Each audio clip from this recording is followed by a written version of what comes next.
생각 밖으로 오늘 전혀 만나게 될 거라고 생각하지 않았던 분들이 몇 분께 함께해 주셔가지고 해피선법회가 오늘 아주 풍성하게 되었습니다. 즐거운 마음으로 공부 시작을 했고요. 어머님들께서도 그런 말씀을 하셨어요. 우리가 아무것도 아는 게 없습니다. 그러니 해피설법회는 좀 어려운 공부다라고 정평이 내리는 것 같은데 어찌하겠습니까? 하는 말씀인데요. 저도 사실은 훌륭한 강사가 못 되다 보니까 어머님들 수준에 맞춰가지고 제가 아주 쉽고 재밌는 이런 설법을 하는 재주가 없어요. 그냥 제가 할 수 있는 만큼은 최선을 다해서 다른 곳에서 공부를 많이 하시다가 우리 법회에 처음 오신 분은 어떻게 공부를 해도 별로 어려움이 없으시겠지만 다른 곳에서도 크게 공부를 하지 않았다 하는 분들도 좀 계시는 것 같아서 하여간 제가 할 수 있는 만큼은 좀 쉬운 표현들을 통해서 법회할 수 있도록 그렇게 해보겠습니다.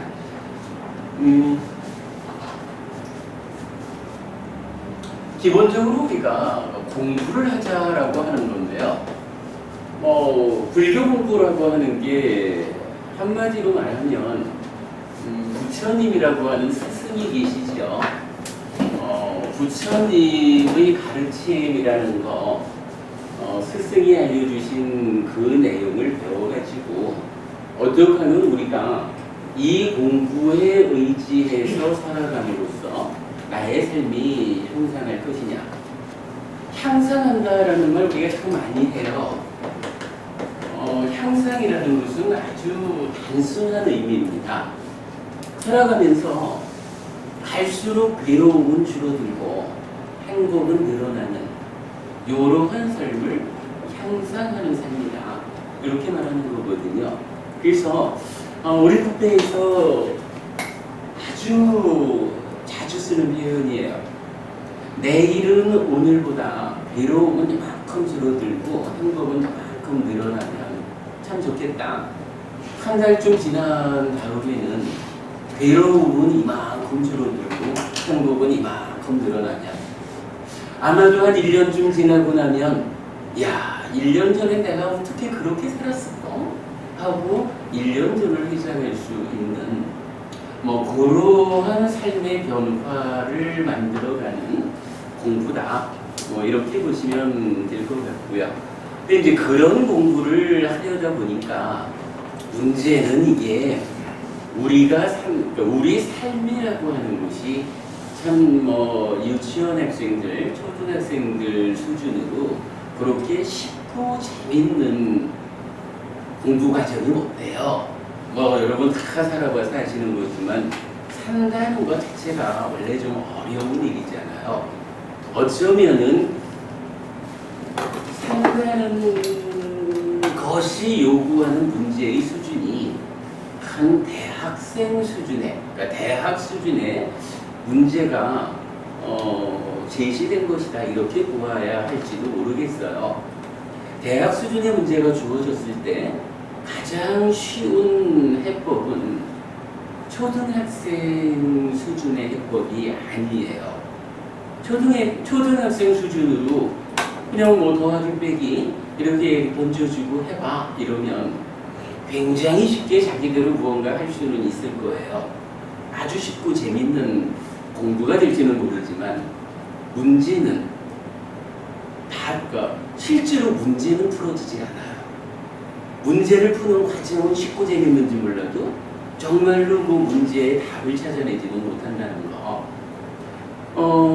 우리가 몇 년 전에 책도 그래 나왔었지만 사실은 유치원만 나와도 시장 가가지고 콩나물 깎고 쓰는 거 살아가는데 불편이 없다는 거예요. 그런데도 우리가 이제 여러분들 다 어머니고 아버지고 그러시니까 아이들을 대학 보내려고 하는 게 이게 단순히 남들 나가니까 모두가 가는 대학을 우리 아이만 안 보낼 수 없지. 단순히 이건 아닐 거예요. 아마도 유치원 나온 아이보다 초등학교, 중학교 나온 아이들보다 그래도 대학을 나오면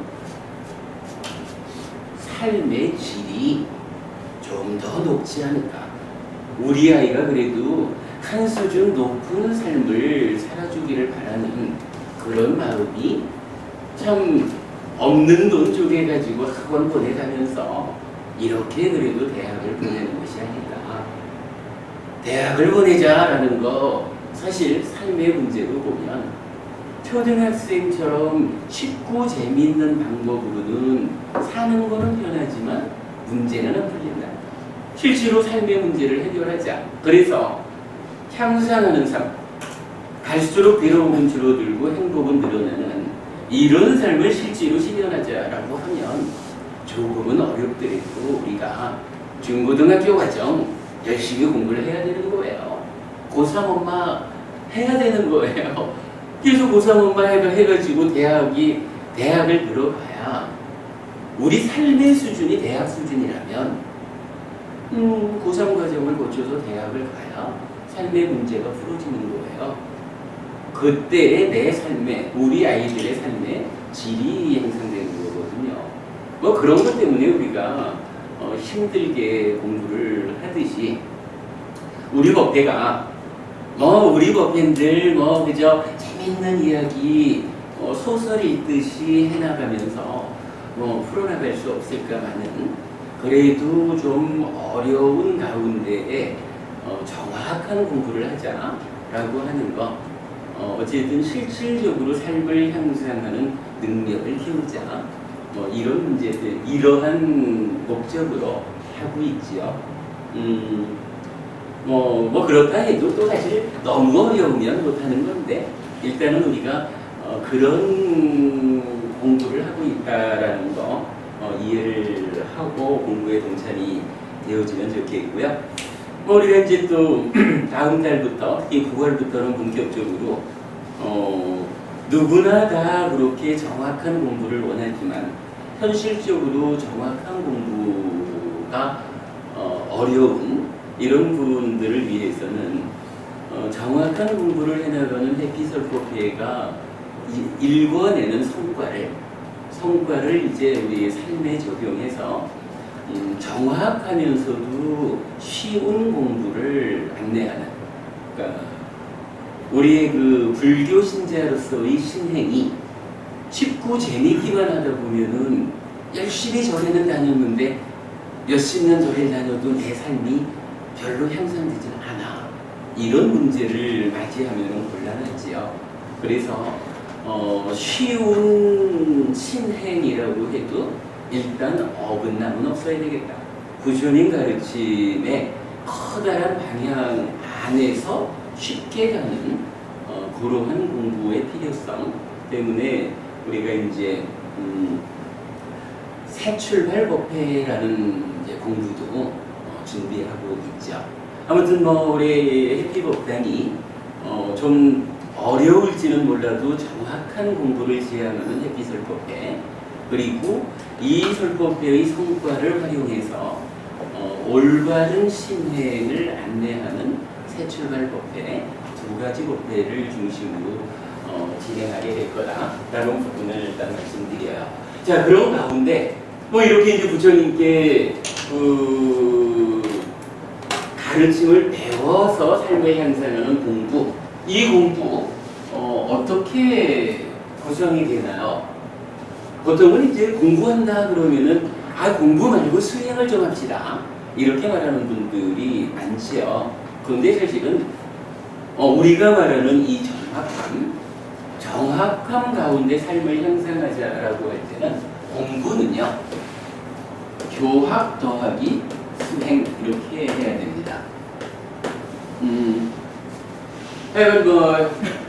해피설법회는 늘 공부라는 말을 교학 더하기 수행 이렇게 나타냅니다. 부처님께서 가르쳐 주신 말씀이 있어요. 그 가르침을 일단 배워야 하지요.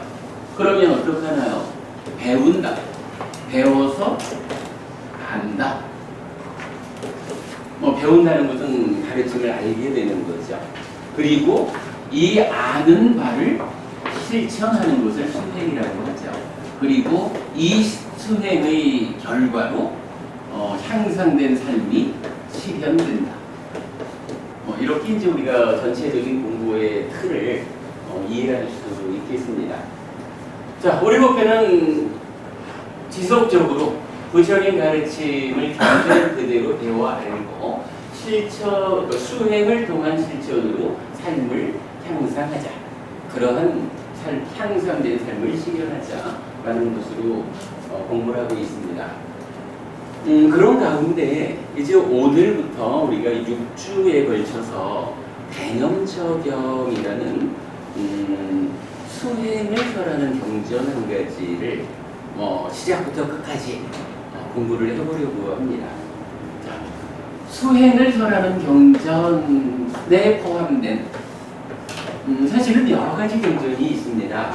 여러분들이 참고적으로 알아두시게 수행하면은 근본 가르침에서는 뭐니 해도 대념처경이라는 우리가 오늘부터 공부할 이 경전이 중심이 된다고 해야겠죠. 그런가 하면 대념처경 중에서 신념처라고 하는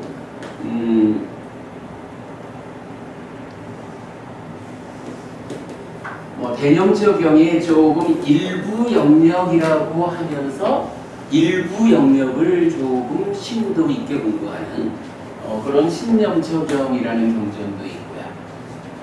이 경 중에 다시 몸과 관련한 수행 중에서도 특히 호흡이라는 부분을 좀 더 집중적으로 설해진 경전이 있죠. 아나파나사티 숫다 이렇게 말하지만 입출신념경 그렇게 표현을 합니다.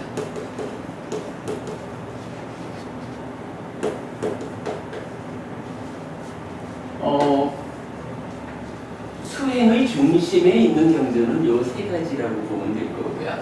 좀 유사한 경전으로 대념처경 중에서 대자만 빼면 염처경이라는 경전도 한 가지 있고요. 그런가 하면 이쪽하고는 조금 방향을 달리해서 여러분 그 공이라는 말 잘 아시죠? 보통 공이라는 말은 대승불교를 공부하는 분들은 원래 그 초기 불교에는 부처님은 공이라는 말을 잘 안 쓰셨다. 용수 스님으로부터 대승불교가 일어나면서 공이라는 개념이 새로 생겨났다. 이렇게 이제 말씀하시는 경우를 많이 봅니다. 그런데 사실은 그렇지 않아요. 우리 니카야에 보면 아예 경전 제목이 공에 대한 큰 경, 공에 대한 작은 경. 이래서 마치마 니카야에서 아주 중요한 비중을 차지하는 경전들도 있고요. 또 중간중간 보면 부처님께서는 나는 이러한 공을 실현한 사람이다 라고 하기도 하고, 또는 제자들에게 열애가 설한, 말하자면 공을 설한 이런 경전은 조금 지켜놓고 시인이 설하고 외도가 설한 경전은 요거는 반드시 외우고 이해해야 한다. 요렇게 공부하는 비구들이 많아지는 시절도 있을 것이다. 그러나 그래서는 안 된다. 열애가 설한, 공을 설한 이 가르침을 주목하고 이 가르침을 외우고 실천하기 위해서 노력해야 한다. 이런 식으로 부처님이 그 공에 대한 이야기를 많이 하셔요. 실질적으로 공이라고 하는 개념, 불교 안에서 근본 경전 안에서 굉장히 중요하게 비중을 가지고 있는데, 이 공과 관련해서도 특히 공에 대한 작은 경, 공에 대한 작은 경 같은 경우도 표현을 하자면 수행을 설하는 경전이다 라고 말할 수가 있어요. 이게 재밌어요. 공이라는 게 비어있다라는 거잖아요. 공간이잖아요. 어머님 말이래요. 그 혹시 댁에 가셨을 때 뭐 남편 또 아이들 이래 있을 때 남편에 대한 미운 마음이 내 안에 좀 가득 차 있다. 그러면은 좀 사는 게 힘들겠죠. 만약에 남편에 대해서 미운 마음이 내 안에서 비워져가지고 공해지면 참 좋겠죠. 살다 보면 또 돈 쓸 일은 이렇게 많은데 돈은 잘 안 벌려. 뭐 이런저런 것들로 해서 실제로 내 삶에 괴로움을 만드는 일들이 참 많잖아요. 그러한 일들이 내 안에서 좀 한 가지씩 비워진다면 참 좋겠죠. 그게 참 좋다면 어떠한 방법에 의해 가지고 그런 것들을 내 안에서 비워낼 수 있으면 요 비워내는 수행을 할 수 있다면 참 좋겠다. 뭐 이렇게 생각할 수 있겠죠. 이게 끝까지 가면 어디까지 가느냐 하면 탐진치 삼독이라는 거 아시죠? 하여간 우리 마음속에 욕심내고 성내고 어리석다라고 하는 요게 모든 괴로움의 근본적인 원인이라고 해요. 그래서 탐진치 삼독 이렇게 말하거든요. 내 안에 욕심과 성냄과 어리석음이 있다는 것은 마치 영화에서 보는 사약 먹고 피통하는 뭐 이런 거기 때문에 삼독 이렇게 말하잖아요. 공에 대한 작은 경, 이 경은 이 경의 가르침의 완성자리가 뭐냐 하면 하나씩 안 좋은 것들을 비워나가가지고 마지막에 가서 탐진치까지를 내 안에서 완전히 비워내는 거예요. 요거 달리 말하면 우리가 사념처, 사마타, 위파사나라는 이 수행법에 의해 가지고 최종적으로 어떻게 하나요? 번뇌를 소멸하잖아요. 번뇌를 소멸하니까 탐진치가 뿌리 뽑히잖아요. 탐진치가 뿌리 뽑히기 때문에 이제 나의 삶에서 더 이상 요만큼도 괴로움이 없죠. 요거 깨달았다 그러고 알아하면 되었다. 이렇게 말하는 거잖아요. 주목할 수 있어요. 공에 대한 작은 경, 직접 뭐 이렇게 그 테크닉을 말하는 경전은 아니지만 결국은 우리 안에서 탐진치가 지로되는 그런 공한 삶을 제시하고 있다. 이런 부분도 있고 또 뭐 라훌라 존자와 관련해서 설해진 경전도 지수화풍 공이라고 하는 5가지 요소와 관련해서 표현하자면 지를 갖다라. 지, 땅지죠. 땅이라는 거 예를 들어서요. 땅에다가 오줌을 넣으면 땅이 아이 그 더러운 오줌을 왜 나한테 넣냐? 라고 따지고 들지 않죠. 요런 경에서 직접 그런 이야기가 나와요. 우리 마음에 그 평정을 어디까지 닿느냐? 땅은 땅에다가 오줌을 넣든 똥을 넣든 피를 버리든 싫다 하지 않거든요.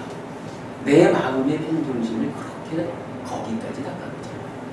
수, 마찬가지 물에다가 뭐 잉크를 한 바가지 갖다 부어도 물이 왜 이 맑은 물을 더럽힙니까? 하고 항의하지 않거든요.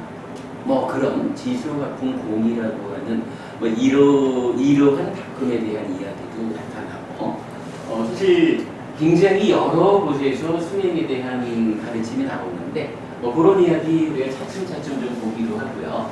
우선은 그래도 부처님이 알려주는 공부 가운데 수행을 말할 때 대표적인 경전은 요거 3가지로 우리가 좀 요약을 해볼 수가 있겠어요. 요번 6주간의 과정을 통해서 기본적으로는 대념처경을 가능한 한 상세하게 공부를 하려 합니다.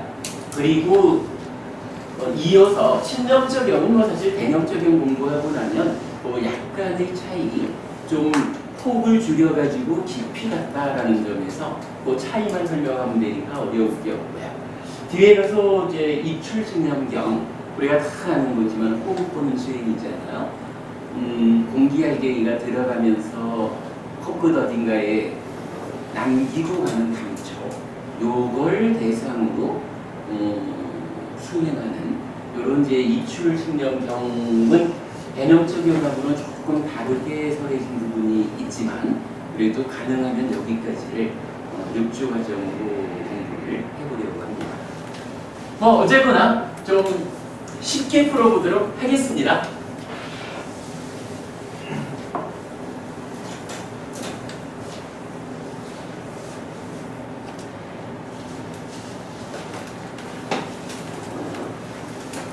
네, 오늘 드린 교재 보겠습니다.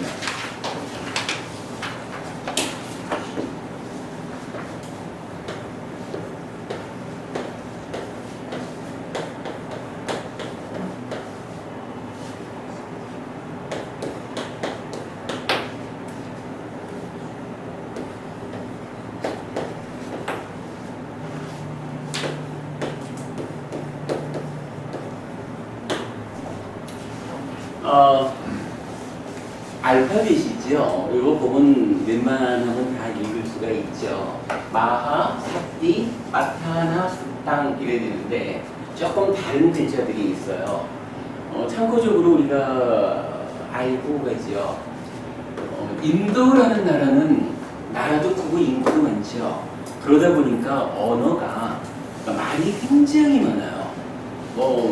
몇 개인지 제가 잘 기억을 못하는데 우리가 이제 불교 공부를 하는 입장에서 보면 인도를 대표하는 두 가지 언어에 대해서는 좀 기억을 해야 할 것 같아요. 첫째로 산스크리트라는 말이 있어요. 산스크리트어. 이건 뭐 사실 우리가 많이 들어보는 말일 텐데요. 여러분들 저기 범어라는 말 들어보시죠? 범어. 요 산스크리트어를 중국 사람들이 범어라고 말하거든요. 그러니까 약간 신성한 성스러운 언어 이렇게 말해요. 요 산스크리트어는요, 부처님 살아계시던 2600년 전쯤으로 치면 브라만교라는 종교의 경전 언어예요. 이제 요새는 그간 변화를 거쳐서 힌두교가 되었죠. 그러니까 힌두교의 경전 언어가 산스크리트어. 여러분 우리 학교에서 다녀온 것이 이제 인도 이러면은 힌두교 이러면서 세 가지 베다 이런 말을 했죠. 그 베다라고 하는 힌두교의 경전이 설해지고 전승된 그 언어가 산스크리트어예요. 이게 이제 오랜 세월 동안에는 사실은 이제 불교 안에도 불교 산스크리트어 이렇게 약간의 그 변화가 있다고는 하는데 불교 교리의 전승 과정에서 인도의 서북부 쪽으로 올라가면서는 요 산스크리트어로 불교 경전이 번역되어서 전승되고 그렇게 산스크리트어로 번역되어진 경전이 실크로드를 타고 중국으로 넘어오죠. 그래서 중국에서는 이 산스크리트 범어로 된 경전을 대부분 가져다가 이제 중국말로 번역을 하는 거예요. 그러니까 이제 중국 불교의 입장에서 보면 서역이라고 그러던가요? 하여간 그 부처님 땅 인도의 경전 이러면은 이 산스크리트어로 번역된 암경 대승경전을 이렇게 알려지죠. 그런가 하면 이제 또 하나의 언어가 있는데 빨리라는 언어가 있어요. 문자이고 언어들이죠. 요 빨리가 불교 경전어예요. 역사적으로 그게 이 빨리어가 부처님이 직접 사용하신 말씀이냐 아니냐 여러 가지 논란은 있지만 그 과정들 우리가 좀 무시하고 일단 불교 경전어는 빨리어라는 언어로 설해지고 결집되어서 전승되고 있다. 현재 이 빨리어가 어느 지역에서 일상 용어로 사용되지는 않죠. 다만 부처님 가르침을 요 빨리어 상태로 전승하고 있다. 경전 전승을 위한 언어다. 이렇게 이해하시면 되죠.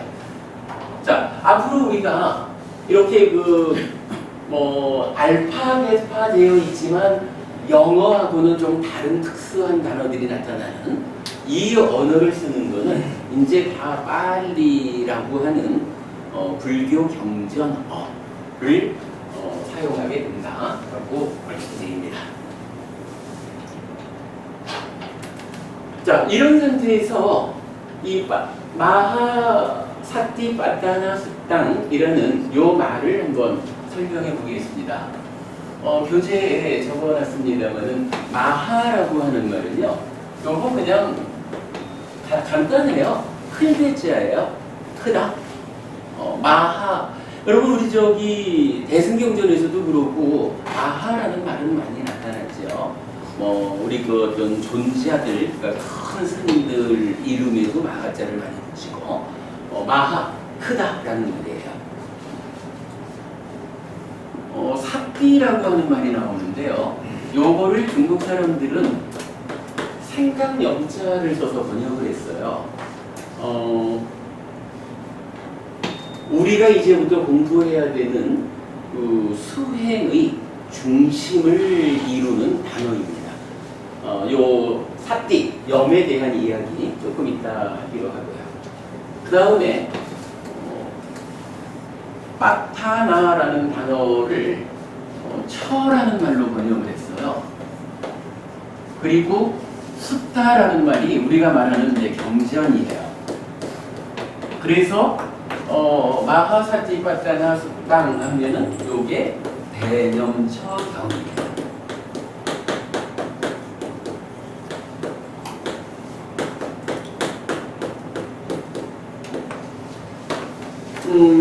한마디로 이렇게 보시면 돼요. 부처님이 누구냐 하면 어려서 태어나기는 작은 나라에 왕자로 태어났고요. 살아가는 동안에 참으로 왕자라고 하는 이러한 귀한 삶도 내가 때 되면 늙어야 되고, 때 되면 병들어야 되고, 때 되면 죽어야 되고, 죽으면 또다시 태어나가지고 늙고 병들고 죽는 이러한 일을 반복하는 그러한 괴로운 삶을 벗어날 수 없구나 라는 부분을 그러니까 어린 왕자가 보는 거죠. 그래가지고 나는 이렇게 태어났기 때문에 늙고 병들고 죽어야 되고, 죽으면 또다시 태어나서 그 일을 반복하는 이러한 삶이 싫다, 벗어나겠다 이래가지고 출가를 하잖아요.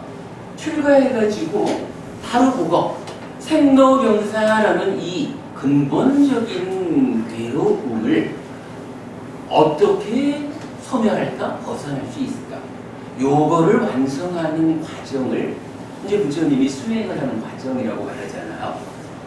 그 수행의 과정이 완성돼가지고 이제 내가 다시는 태어나지 않는 삶을 완성했다. 우리 사태 진명스님 늘 즐겨 말씀하시는 불사를 실현했다. 불사. 죽지 않는 거잖아요.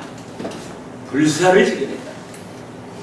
이런 그 삶의 근본적인 문제를 해결하고 다시는 생로병사라는 윤회의 삶을 반복하지 않는 이러한 상태를 실현했을 때, 참으로 이제 그는 깨달은 자다 라고 해서 깨달은 자, 부처 이렇게 이름을 붙여준 거잖아요.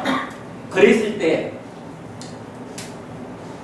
이 왕자가, 곧다마라고 부르는 왕자가 출가를 해가지고 약 6년여의 시간 동안 이렇게 부처가 되기 위한 수행의 과정을 거치죠. 그 과정 동안에 아주 깊은 삼매의 수행도 하고요. 그래서 삼매 수행이 끝까지를 가보죠. 그리고는 또 많은 시간을, 여러분 잘 아시는 거지만 부처님 하여간 6년간 고행했다라고 알려지는 한 6년여의 기간 동안 대부분의 시간을 고행을 했다라고 알려지죠. 혹독한 고행을 하죠. 그런데 이 삼매수행의 끝에 가서도 사실은 깨달음을 얻지 못해요. 그리고 고행의 마지막까지 가서도 사실은 깨달음을 얻지 못해요. 어떤 사람들은 우리 카페에 보니까 누가 그런 질문을 했더라고요. 아니, 삼매라는 것도 어차피 인도에 있던 수행법이고 고행이라는 것도 어차피 인도에 있던 수행법인데 그 수행의 끝에 가가지고 부처됐다고 하면 거기에 불교가 어디 있습니까? 거기에 불교가 특별하다고 말할 게 있습니까? 이렇게 질문을 하신 분이 있었어요. 그래서 제가 대답을 했거든요. 다르게 보셔야 됩니다. 부처님은 삼매수행의 끝에 가서도 이곳이 깨달음을 얻을 수 있는 바른 길이 아니다. 이 길의 끝에서는 깨닫지 못한다. 고행의 끝에 가서도 이 방법이 깨달음을 얻는 방법이 아니다. 참으로 깨달음을 얻을 수 있는 바른 길은 무엇일까? 그래서 부처님은 그 두 가지 길을 다 떠났죠. 물론 도움은 많이 됐겠죠. 그러나 그 길을 떠나고 이제 어떻게 해요? 보리수 밑에 앉잖아요. 보리수 밑에서 어떤 사람들은 앉아가지고 하루 만에 깨달았다 이렇게 말하는 분도 있던데 경전이 전체적으로 알려주는 이야기는 하루 만에 깨달은 것 같지는 않아요. 전체적으로 얼마의 기간이다라고는 알려지지 않지만 어쨌든 그 수행자는 두 가지 길에서 참으로 깨달음의 길이 아니다라고 판단하고 이제 보리수 밑에 앉아가지고 당신만의 독창적인 방법을 개발하거든요. 그래가지고 당신의 방법으로 부처가 되는 거예요. 그러니까 좀 전에 누가 묻기를 거기 불교가 어디 있습니까? 라고 묻는 거는 이건 사실은 무식의 소치야. 여러분들은 그런 무식에 빠지지 말자고요. 부처님은요, 그 두 가지 길이 바른 길이 아니다라는 판단하에 이제 누구도 길을 가르쳐주지 못한다면 내 스스로 길을 찾아야 되는구나, 만들어야 되는구나 이래가지고 보리수 밑에서 당신이 새로운 길을 찾아내요. 그리고 제가 단언컨대라고 말씀드렸지만 바로 부처님께서 보리수 밑에 앉아가지고 당신의 독창적인 방법으로 부처를 이루는 그 과정이 바로 요 사띠라고 하는 말로부터 시작해요. 그리고 우리가 말하는 요 영처라고 하는 요 수행법으로부터 시작해가지고 한 단계를 올라서고 나면 그 다음에 사마타라고 하는 수행으로 연결되고 이 사마타 수행에서 다시 위파사나라는 수행으로 연결이 돼요. 이러한 사념처 사마타 위파사나라고 하는 일련의 체계를 가지는 수행을 통해서 이제 수행자는 스스로 불사를 실현하는 윤회에서 벗어나는 삶의 완성을 실현해요. 그리고 부처가 돼요. 그래서 이제 여러분 우리가 공부하자라고 하는 이 대념처경을 중심으로 알려지는 이 사띠라는 이 사띠를 처하자라고 하는 요 수행 방법이야말로 부처님에 의해서 만들어진 그리고 인류 역사상 최초로 윤회에서 벗어남을 실현하는 아라한 되고 부처 되는 일을 실현한 이 가르침의 시작이다 라고 말씀드려요. 오늘부터 우리가 시작하는 공부 요런 공부입니다. 쉬운 이야기는 아니겠지만 그래도 우리 삶의 수준이 대학 수준이라면 누구나 다 고3 하기는 싫지만 그래도 내가 고3 과정 열심히 공부해가지고 대항하자. 삶의 문제의 수준에 맞는 해법을 익혀서 실제로 갈수록 괴로움은 줄어들고 행복은 늘어나는 향상하는 삶을 실현하자. 요런 마음으로 공부를 시작했으면 좋겠습니다. 자, 일단 대념처경에서 사마타 미파사나로 연결되는 불교 수행의 커다란 체계 소개를 해드렸습니다. 선생님, 그 네. 용어 중에 그 천하고 해난 저 단어를 조금만 설명을 알기 쉽게 좀 설명. 아, 예. 그 부분 지금 설명드릴 겁니다. 자, 그래요. 오늘 드린 교재 중에 보면 첫 번째 줄에 마하, 대라고 썼고요. 사띠, 염이라고 있어요. 그 다음에 이제 빠따나가 있거든요. 뭐라고 되어 있냐 하면 setting forward, putting forward, only in 요 CPD가 이게 컴파운드인가 그럴 거예요. 어서 오십시오.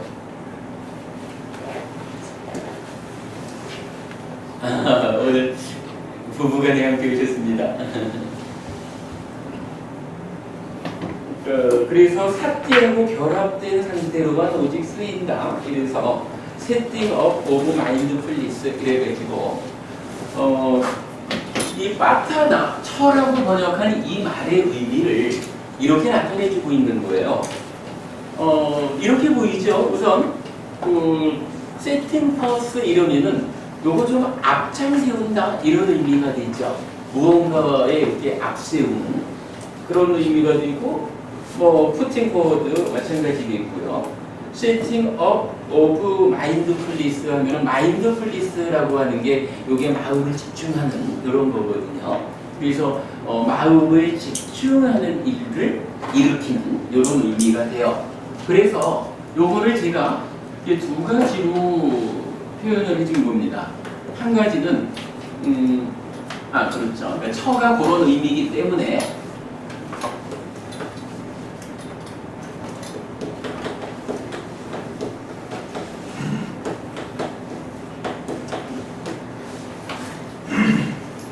빠타나 처라는 말을 이렇게 보아야 하기 때문에 이제 대념처경이라는 말을 이렇게 풀어볼 수가 있는 거죠. 첫째는 사띠, 염이죠. 사띠를 앞세운다.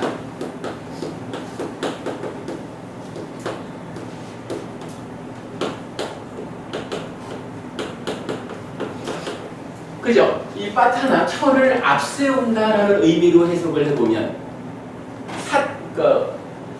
사띠를 앞세움 이런 말이 되죠. 사띠를 앞세움을 설하는 마하, 큰 경이다. 이런 의미가 하나 풀어지고요. 두 번째로는 일으킨다라는 의미로 보면 이렇게 봐야 되겠죠. 사띠를 일으키자, 사띠를 강화하자.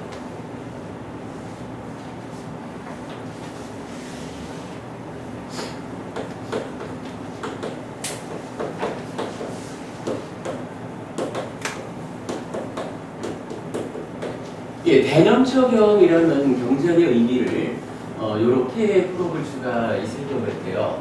사실은요, 이렇게 말하면은 이 첫 번째 해석은 좀 어떻게 좀 들어보지 못한 해석입니다. 이렇게 아마 좀 의아해 하실 것 같은데, 제가 사실은 이 부분을 조금은 의도적으로 사띠를 앞세움을 설하는 경입니다라고 설명을 하는 거예요. 왜 그러냐 하면 좀 전에 우리가 봤지만 부처님이 보리수 아래에서 하신 일이 뭐냐면 이제 사띠라고 하는, 그러니까 이제 앞에 그 삼매와 고행을 벗어나서 당신만이 독창적으로 그 깨달음으로 나아가는 길을 만들었는데, 그 길이 어떤 길이냐 하면 단순히 사띠라고 하는 한 가지의 길이 아니라 영처 사띠빠따나라고 하는 하나의 수행 과정에 이어가지고 사마타 미파사나라는 체계를 가지고서 깨달음에 이르게 되거든요. 그럴 때 사람들에 따라서는 대념처경은 영처, 삿띠를 힘있게 이는 한 가지 영역만을 말하고 나머지 사마타 윗바사나는 이 경전에서 설해진 것이 아니다. 뭐 이렇게 이제 이해를 할 수가 있을 것 같아요. 그런데 제가 지금 대념적용을 쭉 보았을 때 한 가지 와닿는 내용이 뭐냐면 결코 이 경이 산영처와 사마타 윗바사나를 구분해가지고 오직 산영처의 영역, 사마타로 연결되는 중간 과정까지만을 목적으로 한 경이 아니다 라고 보이는 거예요. 그러니까 대념적용은 일단 전체적으로 아라한을 성취하는 깨달음을 실현하는 데까지의 전체 과정을 설하고 있다. 그런데 그 중심을 어디에 두고 있느냐 하면 출발 자리인 어떻게 하면 요 삿띠라고 하는 것을 삿띠를 앞세우든 삿띠를 힘있게 하든 해서 우선 한 단계를 넘어서 가지고 깨달음으로 가게 하는가. 이제 요렇게 설해졌기 때문에 제가 이제 요거 대념처경의 경명을 영처라는 말 가지고 삿띠를 힘있게 하자라는 제한된 영역으로 풀지 않고 전체적으로 깨달음으로 가야 됩니다. 이 깨달음의 앞장을 누가 쓸 겁니까? 삿띠라는 것을 앞장 세웁시다 라고 해서 삿띠에 좀 더 주목해가지고 설해진 경전 요런 의미로 이해할 수가 있겠습니다. 그래서 지금 제일 앞에다가 마하사티파타나 땀 경전의 이름을 이렇게 풀어보았습니다. 숫다가 이 차이가 아, 요건 그냥 저기 격변화예요. 그래서 이제 그냥 숫다 이런 경인데 요 숫다에 이제 M이 붙으면은 여기 이제 주격이 될 거예요. 그러니까 이 인도말은 산스크리트도 빨리 얻은 이 격변화를 굉장히 중시해요. 그러다 보니까 우리는 그냥 보통 숫다, 경 이러는데 이 니카야 원전에 보면 꼭 숫당이라고 M을 붙여가지고 격 표시를 해줘요. 이건 차이에 대해서는 굳이 의미가 없죠. 그렇게 쓰더라 하는 것만 하시면 되겠습니다.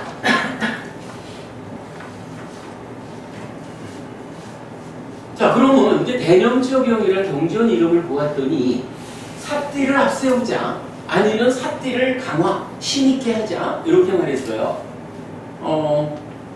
그러면 이제 알아봐야 되는 것은 삿띠는 무엇일까? 이걸 좀 알아봐야 되겠죠. 아무래도 경전은 앞세우든 힘있게 하든 그것은 2차적이고 어쨌든 이 경전이 하고자 하는 말은 삿띠라고 하는 요걸 말하려고 하는 거죠. 자, 삿띠라고 하는 거. 그러니까 제가 좀 전에 단언컨대라고 말씀드렸듯이 부처님이 보리수 아래서 당신의 깨달음을 성취하는 그 일을 실현하는 데에 앞장섰던 것, 요 삿띠 의미를 알아보도록 하겠습니다.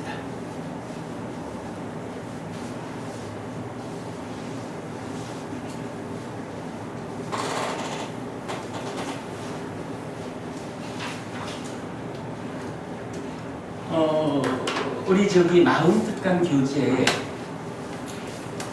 여기죠. 저 옆에 좀 같이 보기로 하시고요.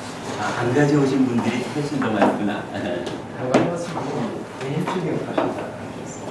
예. 그냥 제가 읽어가면서 보겠습니다. 몇 페이지까지?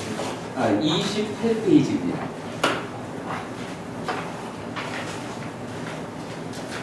운나바 바람은 경이라는 경전이 있어요. 이와 같이 나는 들었다. 한때 세종께서는 사와티에서 제따 숲의 아나카 빈디카 원림에 머무셨다. 그때 운나바 바라문이 세종께 다가갔다. 가서는 세종과 함께 환담을 나누었다. 유쾌하고 기억할 만한 이야기로 서로 당소를 하고서 한곁에 앉았다. 한곁에 앉은 운나바 바라문은 세종께 이렇게 여쭈었다. 곧다마 존자시여, 5가지 감각 기능은 각각 다른 대상과 각각 다른 영역을 가지고 서로 다른 대상과 영역을 경험하지 않습니다. 무엇이 다섯입니까? 눈의 감각 기능, 귀의 감각 기능, 코의 감각 기능, 혀의 감각 기능, 몸의 감각 기능입니다. 보따마 존재하시오. 이처럼 다섯 가지 감각 기능은 각각 다른 대상과 각각 다른 영역을 가져서 서로 다른 대상과 영역을 경험하지 않습니다. 그렇다면 이들 다섯 가지 감각 기능은 무엇을 의지합니까? 무엇이 그들의 대상과 영역을 경험합니까? 바람은요, 다섯 가지 감각 기능은 각각 다른 대상과 각각 다른 영역을 가져서 서로 다른 대상과 영역을 경험하지 않는다. 무엇이 다섯인가? 눈의 감각 기능 내지 몸의 감각 기능이다. 바람은요, 이처럼 다섯 가지 감각 기능은 각각 다른 대상과 각각 다른 영역을 가져서 서로 다른 대상과 영역을 경험하지 않는다.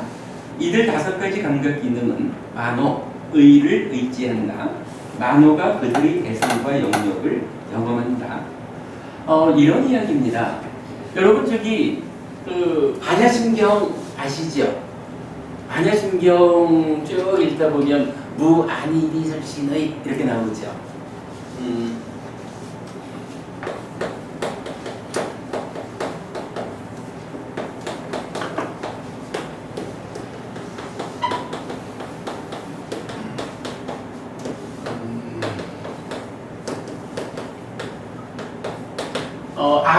안이비설신의라고 하는 요거 우리가 이제 뒤에 공부를 하다 보면 이게 감각 기능이라는 거하고는 좀 다른 의미로 쓰인다라는 거 뒤에 공부하겠지만 우선 지금 보면 이 얘기죠. 눈, 귀, 코, 혀, 몸. 어찌 보면 사실은요 몸이라고 하는 우리가 다 이걸 몸과 마음으로 내가 돼서 살죠. 요 몸 중에 보는 기능만 특화해가지고 눈 이렇게 부르죠. 몸 중에 듣는 역할을 하는 고놈만 떼어가지고 특화해가지고 귀 이렇게 부르죠.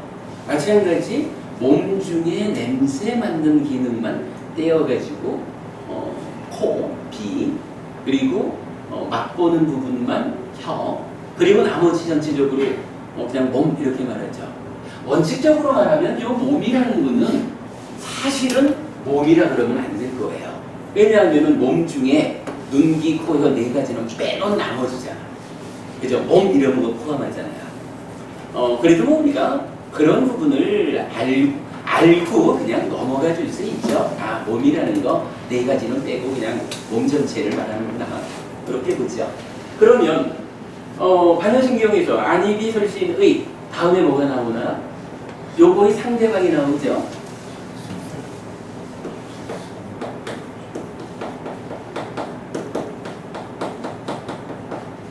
색, 성향, 미, 초.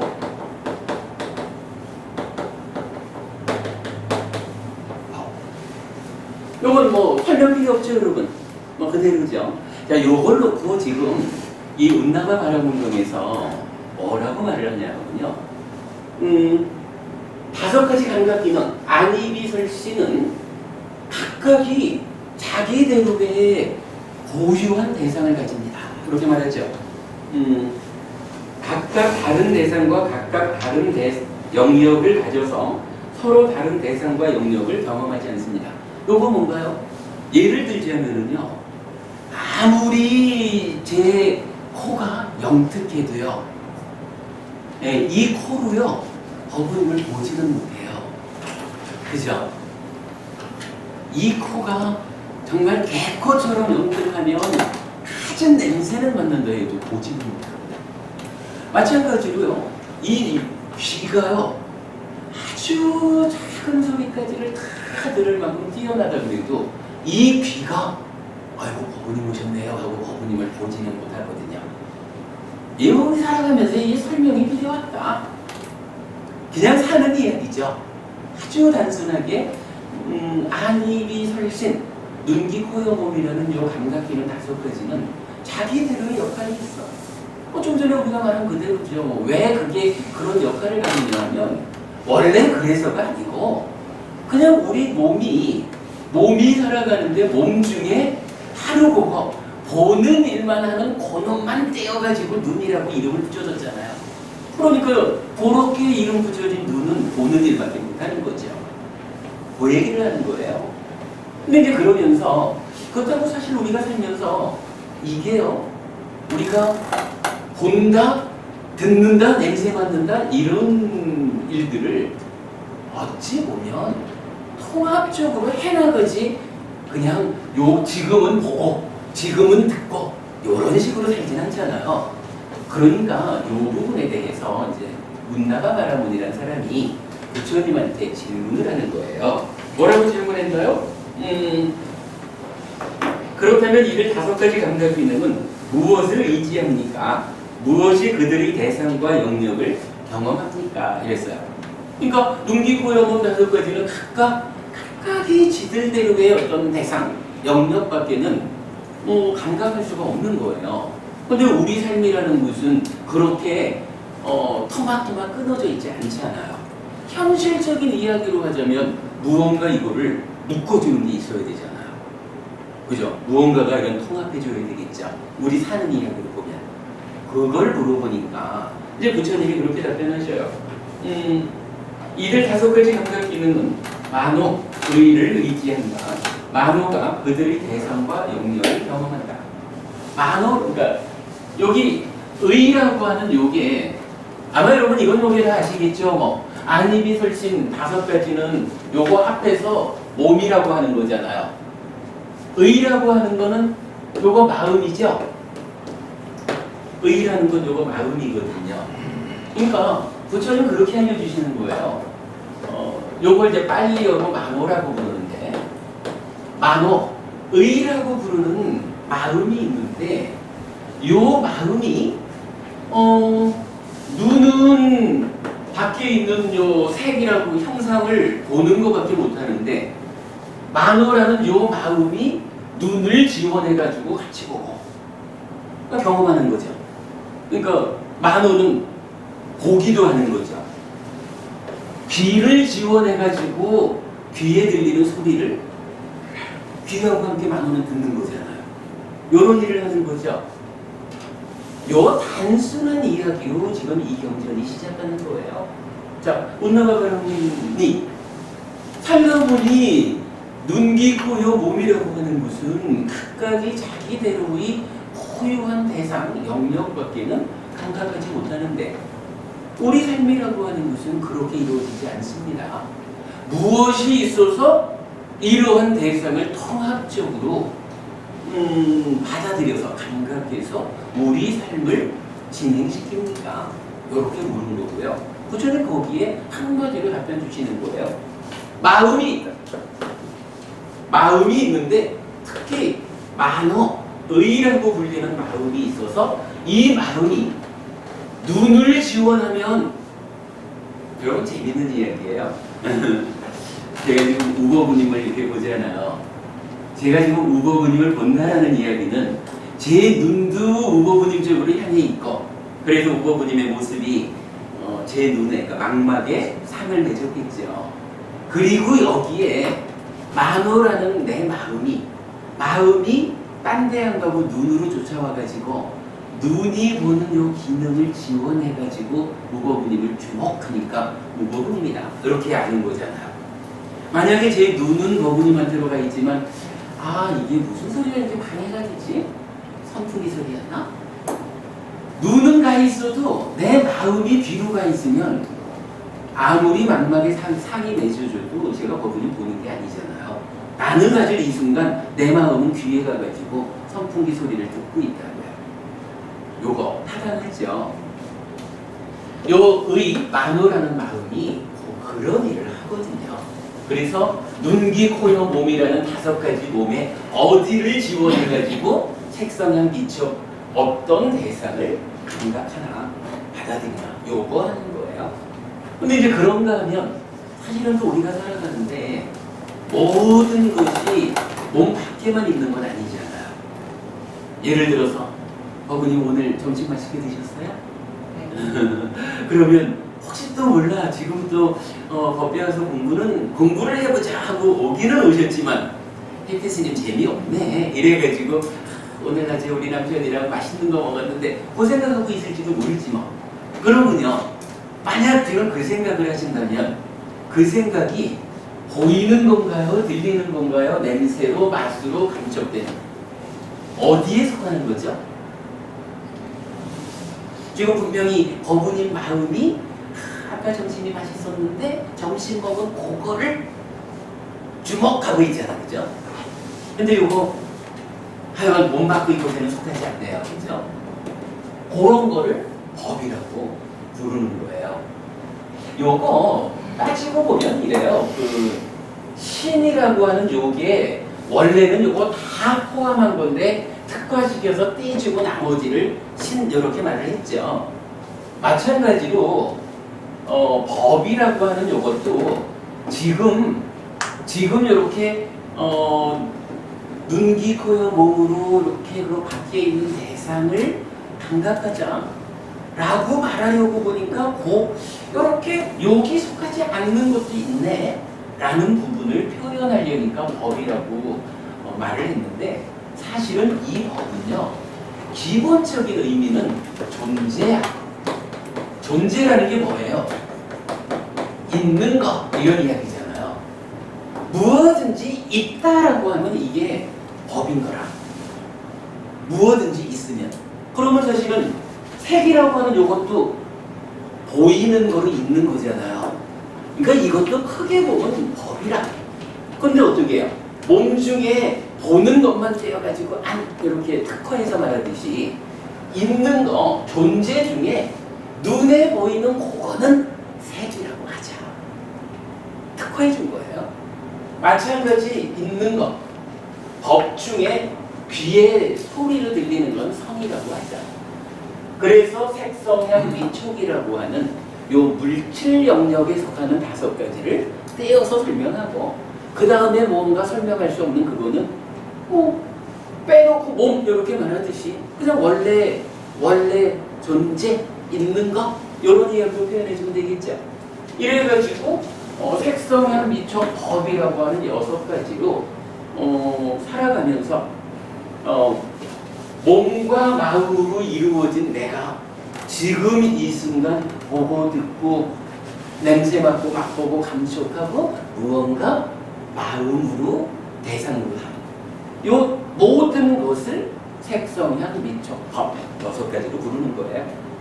뭐 타당한 이야기죠. 근데 이게 아니 뭐 이런 단순한 이야기를 설법이라고 하냐 이러실지는 모르겠는데 그게 사실은 그렇지를 않아요. 여러분 그 대승 우리가 공부하는 건 아니지만 대승경전의 그러니까 대승 가르침이 뭐라 하죠? 압축되어 있다 하나? 이렇게 말하면 반야신경도 뭐를 말해요?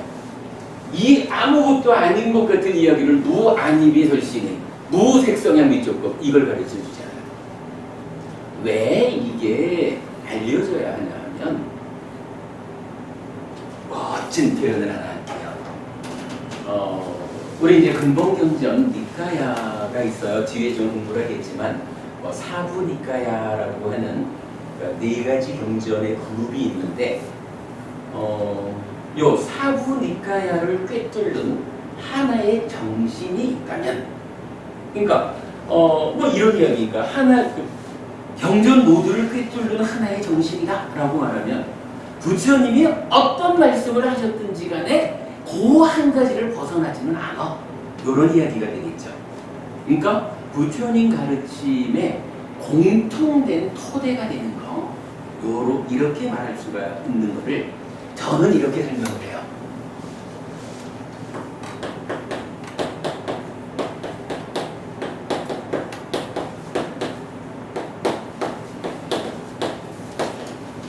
사부니까야를 꿰뚫는 하나의 정신이 있다면 이것은 삶의 현실에 대한 통찰이다.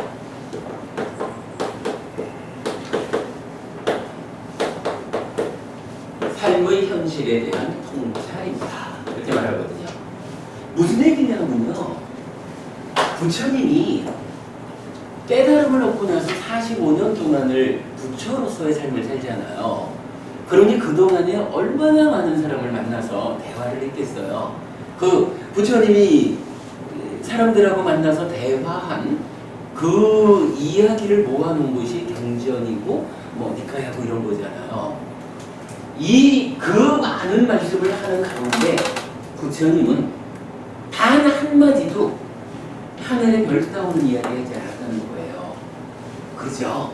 우리가 살아가는데 현실적으로 내가 살아가는데 이 삶에는 이러이러한 괴롭다, 불만족스럽다라는 문제가 있습니다.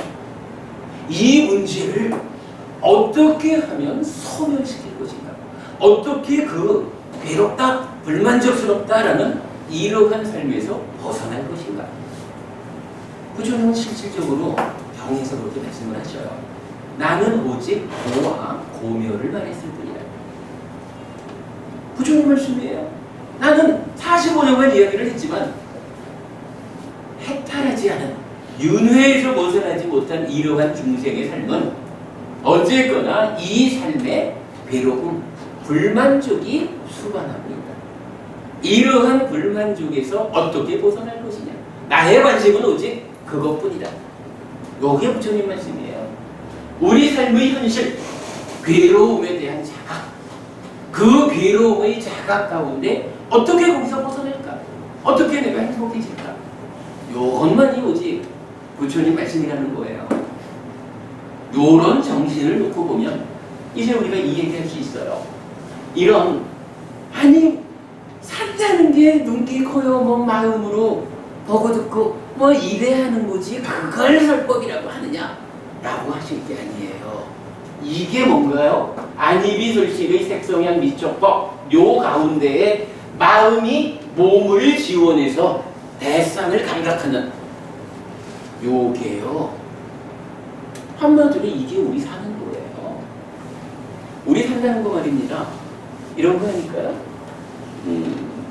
사장님 오랜만에 뵙니다 하고 제가 사장님을 보았어요. 해피스님의 마음이 해피스님의 눈을 뜨게 해가지고 우리 참 법당 건립에 애써 주신 우리 사장님을 배웠거든요. 요거 뭔가요? 마음이 눈을 지원해서 대상을 보았잖아요. 감각했잖아요. 그러면 이제 사장님 이렇게 김 사장님이셨죠. 성이 김씨셨죠. 김 사장님이다라고 아는 거죠.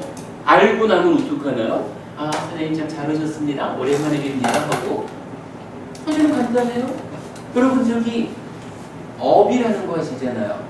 업 하면 뭐가 있어요? 신구의 삼업이 있잖아요. 신구의 삼업할 때도 요 의자를 쓰죠. 몸과 말과 마음으로 행위하는 거잖아요. 산다는 게 별게 아니라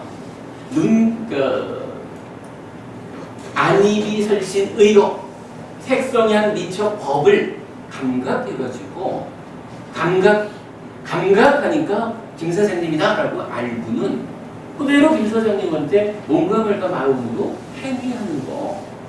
요게 우리 사는 거예요. 그게 바로 우리 삶의 현실이라. 물론 이제 중간에 좀 그런 거는 있죠. 해피스님이 김 사장님을 보면 김 사장님한테 이렇게 예쁘게 말을 한다고.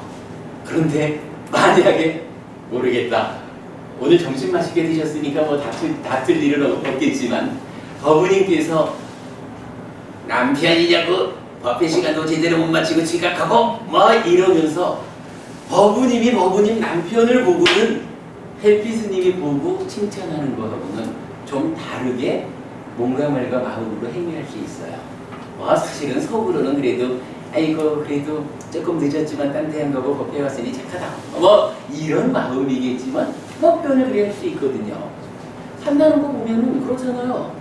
이렇게 안이비술신 의로 감각해 드려가지고 몸과 말과 마음으로 행위하는데 그 중간에 분명히 제가 행위하는 거하고 법부님이 행위하는 거가 똑같은 대상을 놓고도 다르잖아요. 요게 만약에 중간에 아무런 것도 끼어들지 않는다 그러면 똑같이 행위를 해야 될 텐데 다르게 행위한다라는 것은 요 중간에 무언가가 있는 거거든요. 사실은 부처님은 감각에서 행위하는 그 중간의 과정이 사실은 행위를 결정한다라고 말해주는 거예요. 그러니까 보구는 김 사장님을 보았다라고는 보는 상태에서 나의 마음속에서 어떠한 과정이 거쳐지느냐에 따라서 기분 좋게 말할 수도 있고, 그러나 나의 내면에서 좀 안 좋은 과정이 거쳐지면, 우리 아까 말했던 거지만 탐진치, 욕심과 성냄과 어리석음이라는 게 강렬하게 작용하면 뭐야 당신? 하면서 똑같은 대상을 놓고 몸과 말과 마음으로 나쁘게 행위할 수도 있잖아요. 그러니까 그런 거예요.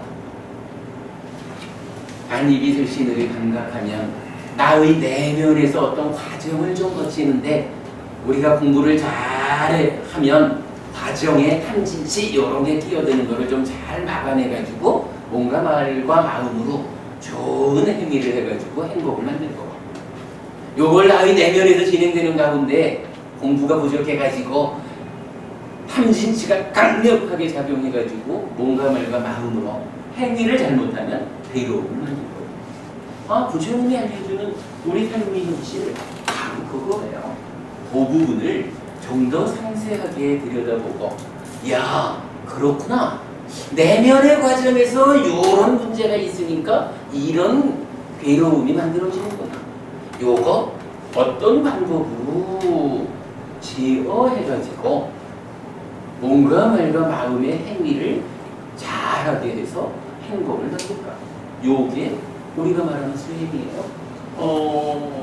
삿띠라는 것이 뭐 이제 이어서 삿띠 얘기가 나오겠지만, 삿띠가 바로 그거 하는 거고, 대념처경이라는 경전의 제목이 바로 그런 일을 하는 삿띠를 앞세우자, 그 삿띠를 힘있게 해가지고 우리 삶을 향상하자, 요거 가르쳐주는 경전이거든요.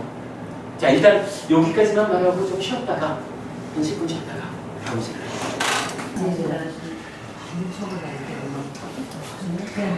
그냥 졸고 있어야 되는데. 그래 이제 제가 한 가지는 분명히 말씀드릴 게 있는 게, 우리 공부가 굉장히 어려운 공부 같지만 사실은 쉬운 공부인 게, 왜냐하면 저거 삶의 현실에 대한 통찰 이 부분을 우리가 잊지 않고 공부를 하잖아요. 그러니까 처음에는 우리가 사실은 살면서 너무 현실을 도외시하고 사는데 익숙해져 있는 거예요. 그러다 보니까 현실 이야기를 하면은 어렵게 느껴지는데, 공부가 좀 적응을 하기 시작하면 아무래도 하늘에 별 따오는 이야기가 재미는 있을지 몰라도 현실의 이야기가 이제 익숙해지기 시작하면 쉽다고, 이건 그냥 사는 이야기니까. 그래서 우리 공부를 이제 조금 우리 함께 하시는 분들 입장에서는 아주 재밌다 하고 굉장히 좋아해요.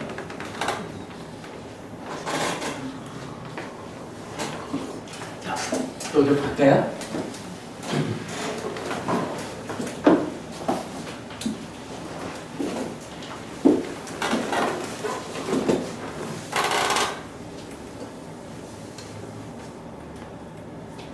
네, 운나가 바라본 경 이야기입니다. 일단 이런 이야기죠. 5가지 감각 기능은 각각이 자기대로의 대상을 갖고 있는데, 영역이 있는데, 이 5가지 감각 기능은 무엇을 의지합니까? 라고 할 때 부처님은 만호라는 마음이 바로 그들의 의지처가 되어준다 하는 이야기죠. 자, 여기까지를 보았고, 이제 이어가지고 28페이지 5번입니다. 곧다마 존재하시어 그러면 만호는 무엇을 의지합니까? 바라문이여 만호는 삿띠를 의지한다 라고 나와요.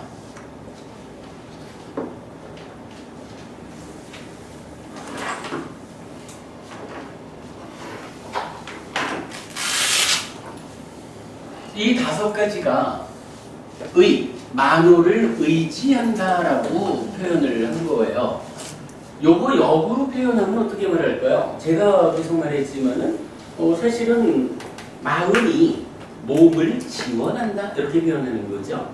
몸이 마음에 의지한다. 거꾸로 말하면 마음이 몸을 지원한다, 도와준다. 뭐 이런 의미가 될 거예요. 그리고 여기에 이어가지고 이제 요 만호를 놓고, 그러니까 마음. 그렇다면 이 마음은 무엇을 의지합니까? 라고 요 다음 단계를 이제 질문을 한 거예요. 그랬더니 부처님이 여기에서 사띠라는 말을 이제 처음 하시는 거죠. 자, 대념 처경, 요 사띠를 앞장 세우든 사띠를 힘있게 하든 요 주제를 가지는 큰 경, 요거거든요. 이제 요 주제가 되는 사띠라고 하는 말이 출현을 한 거예요. 이거요. 몸이 만호를 의지했다는 거 역으로 말하면 만호가 몸을 지원했다, 도와주는 것이다. 이렇게 본다면 이제 만호가 사띠를 의지했다라는 이야기는 역으로 사띠가 만호를 도와준다. 뭐 이런 의미를 포함하고 있을 거예요. 뭐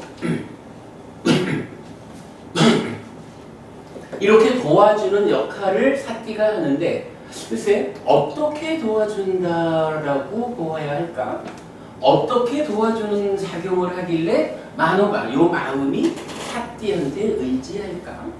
요 부분을 보아야 되겠죠. 경전은 이어서 이렇게 말을 합니다. 곧담을 존재하시오. 그러면 사띠는 무엇을 의지합니까? 바라문이요. 사띠는 해탈을 의지한다.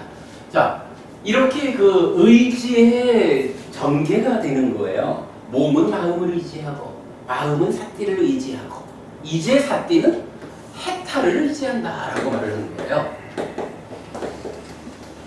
해탈이라는 게 뭔가요? 여러분 절에 다니는 사람은 누구든지 그래도 이런 꿈을 갖고 있을 거예요. 나 해탈하고 싶어요. 해탈이라는 거 사실은 벗어나자라는 거잖아요. 한마디로 말해서 이렇게 두려운 것에서 내가 벗어나고 싶습니다. 내 마음이 탐진치라고도 하고 뭐 이러저러하게 이제 경전에서 부르는 그 안 좋은 것들, 괴로움을 만드는 요것들한테 내 마음이 다 붙잡혀 있어요. 붙잡혀 있다 보니까 그놈들 때문에 뭔가 말가 마음으로 잘못된 행위를 하고 그리고 업보라고 했죠. 행위를 잘못하니까 그 결과로 괴로움이 생겨가지고 내 사는 꼴이 이렇게 힘든 거지. 그러면 이제 불교하는 사람들 누구나 그렇게 생각하는 거죠. 내가 정말로 어떠한 삶을 살으면 좋을까? 내 마음을 붙잡고 있는 안 좋은 것들, 탐진치가 됐든 장애가 됐든 요것들로부터 내가 좀 벗어날 수 있다면, 좀 더 정확한 표현은요, 내가 그 안 좋은 것들로부터 해방될 수 있다면, 실제로 부처님은 해방이라는 표현을 쓰셔요. 부처님, 내가 누구냐? 해방자다. 무엇으로부터 해방되었습니까? 나의 삶에 괴로움을 만드는 탐진치, 기타 등등 나쁜 것들로부터 벗어났습니다. 해방된 자, 그 상태를 우리가 그걸 해탈한다라고 말하잖아요. 사띠라는 것은 이렇게 해탈을 의지한다라고 해요. 그러면 역으로 이거 해탈 또한 사띠한테 어떠한 도움되는 역할을 하겠죠. 그리고는 경전은 여기서 끝내질 않아요. 하나 더 가죠. 곧담아 존재시여. 그러면 해탈은 무엇을 의지합니까? 바람이여. 해탈은 열반을 의지한다. 이제 열반까지로 오는 거예요. 열반은 우리 열반은 설명하지 않기로 하죠. 열반은 어쨌거나 그 모든 괴로움이 소멸된 완성의 상태죠. 부처님도 깨달음을 얻음으로써 열반을 실현했고요. 우리가 부처님 따라서 공부한다.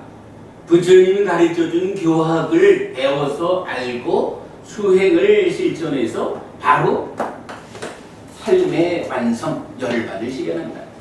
경전은 이렇게 말해요. 열반은 락이다. 열반은 행복이다. 이렇게 불러요.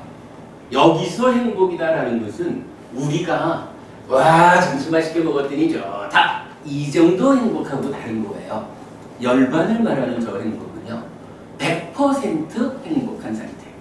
괴로움이라는 것은 아예 없는 괴로움 제로 행복 100. 요 상태를 열반을 말하는 락 이렇게 말해주거든요.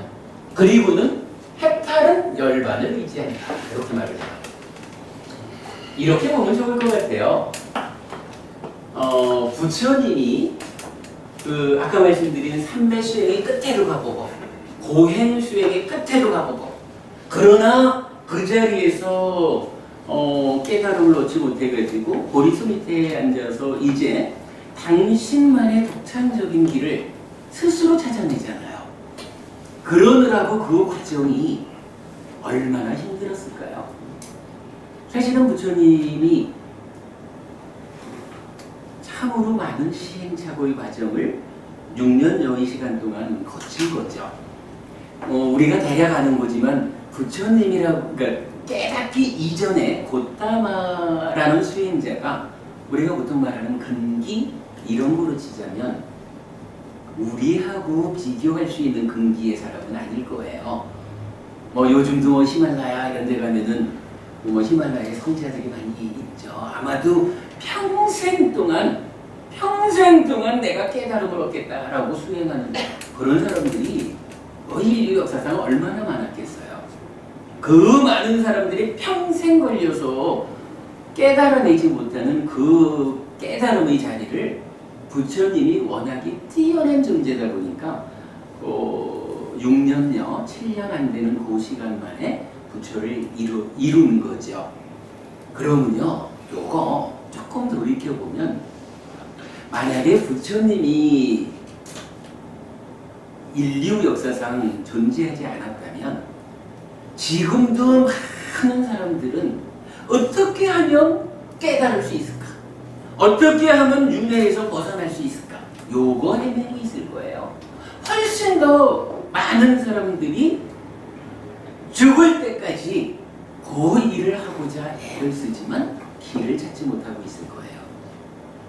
그런데 어쨌든 2600년 전에 부처님이 당신 스스로 깨달음을 성취해가지고 이제 우리들의 스승이 되셨잖아요. 그분이 스승이 되어가지고 이제 우리한테 무엇을 제시하나요? 바로 행복 100% 완성된 삶이 있다. 요거 가능하다. 내가 실현했다. 그래서 열반이라는 이 상태를 제시해주고 있거든요. 윤회에서 벗어남이라는 이 완성의 상태를 부처님이 보여주고 있거든요. 아마도 부처님이 요 상태를 실현해서 보여주고 내가 수행한, 내가 여기 도착한 그 방법 그대로 그대들도 노력하면 그대들도 할 수 있다 라고 알려주지 않았다면 사실 아무리 많은 수행의 과정을 통해서도 지금도 시행착오만 반복하고 있지 깨달음으로 가지 못할 거예요. 알아하니 불가능할 거예요. 이렇게 놓고 보면 여러분 이렇지 않을까요? 열반이라는 요 상태가 부처님에 의해서 실현되어 가지고 우리들한테 제시되었어요. 그러기 때문에 부처님께서 도착한 그 자리, 부처님께서 알려주신 당신이 도달한 그 과정 그대로 나도 밟아가면 도착할 수 있다. 요 일이 가능해지는 거죠. 그걸 놓고 이렇게 말하는 거예요.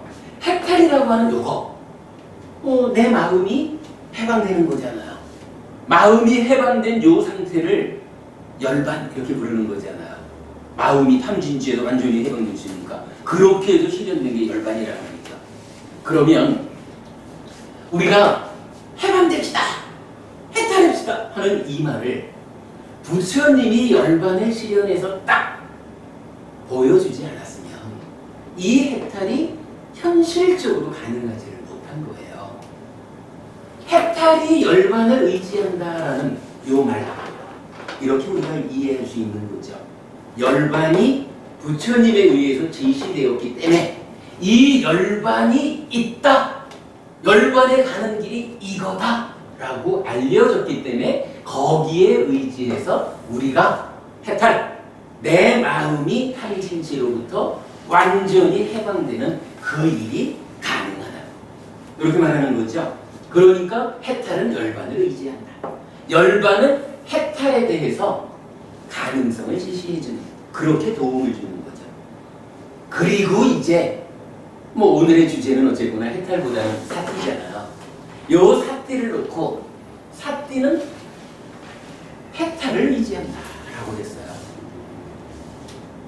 사띠가 해탈을 의지한다. 하여간 이 얘기는 어떤 형태로든 해탈된 그 상태를 향해서 나아가는 일을 말하겠죠. 자, 요 상태에서 일단 요 사띠라고 하는 요 자체가 뭐 이게 뭐 사띠라고 하는 이름이 붙었을 때는 이게 해탈을 의지한다 뭐 이런 주변 관계 이전에 사띠 자체가 무엇일까라는, 그죠? 그러니까 부처님이 어떤 거를 놓고 요거를 사띠라고 이름을 붙여주셨을 때는 사띠 자체의 그 어떤 존재성이 있겠죠. 자, 요 사띠를 이제 우리가 어떻게 이해하느냐 하면,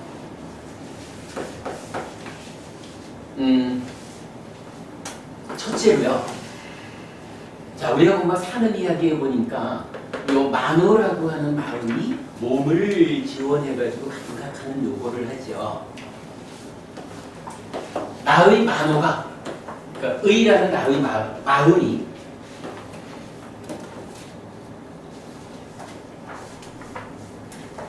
만호의 현재,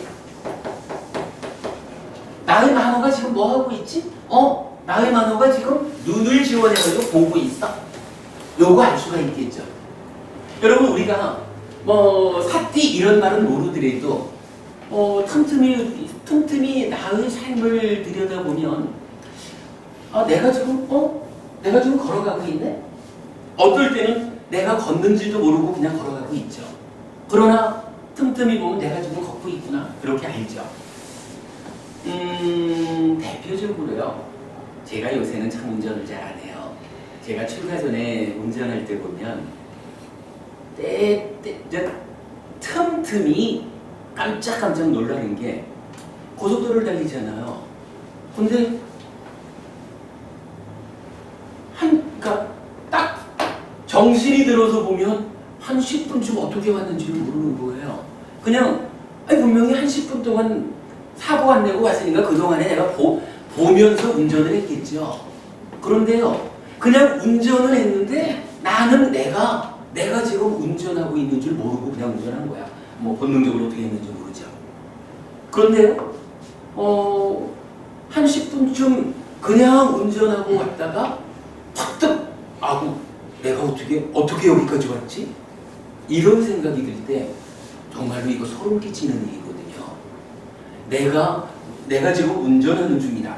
운전하는 요 가운데에 앞도 보고 뒤도 보고 옆도 보고 이래 가면서, 그죠? 뭐 거리도 적당히 뛰어가면서 방어해가면서 이렇게 운전을 해야 사고가 안 나잖아요. 그래야 안 죽잖아요.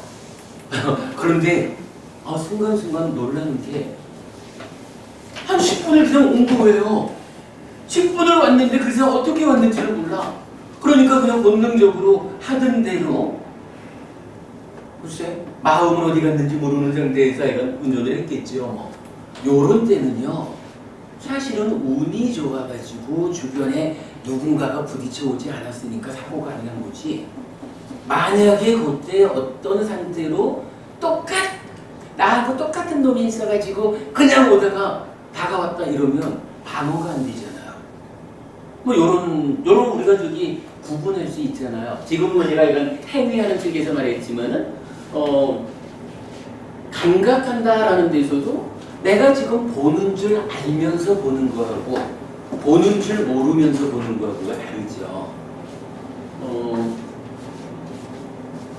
만호의 현재라고 하는 요거, 그 나의 만호가 분명히 몸과 더불어서 무언가를 하고 있어요. 아니면 행위하는 측면에서도 나의 만호가 무언가 생각하고 있어요. 생각한다는 거 요거 그 신고의 상업 중에 의업이라는 게 뭐예요? 사유잖아요. 사유. 생각하는 거거든. 그러니까 나는 분명히 나의 만호, 마음은 지금 무언가를 분명히 하고 있는데 사람들에 따라서는 내 마음이 지금 무엇하고 있는지 모르는 사람이 태반이죠. 요때 사띠라고 하는 요 자체가 갖는 의미는 뭐냐면 만호의 현재를 발견하는 거예요. 만호의 현재를 발견한다. 뭐 간단해요. 발견하지 못하는 상태를 말하기가 어렵지. 내가 지금 나의 만호가 눈을 지원해가지고 김부부님을 보고 있구나 라고 내가 알죠. 누가 옆에서 에피스님 지금 김부부님 보고 계시는군요 라고 알려주지 않아도 내 스스로 알거든요. 요거 무언가 나의 만호가 지금 눈을 지원해서 김부부님을 보고 있다라고 발견하는 어떤 기능이, 역할이 있는 거죠. 그 뭔지 잘 모르지만 뭔가 있으니까 보고를 하겠죠. 그게 발휘되지 않으면 보고는 있으면서 뭐 하는지 모르는 거지. 요렇게요. 만호의 현재를 발견한다라는 요런 역할을 하는 것을 사띠라고 불러요. 그런가 하면 두 번째로는요. 뭐 같은 말이지만 뭐 똑같은 거 반복이지만 만호가 몸과 더불어 지금 어떤 상태에 있는지, 그러니까 몸과 더불어 현재죠. 요거 발견하는 거예요.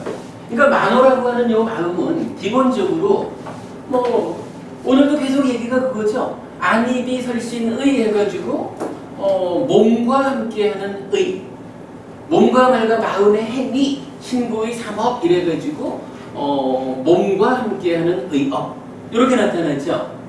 그러니까 요 의, 만호라고 하는 요 마음은 그렇게 불리는 특성이 뭐냐면 혼자서 어떤 일을 하기도 하지만 몸과 함께 어떤 일을 하기도 하는 거예요.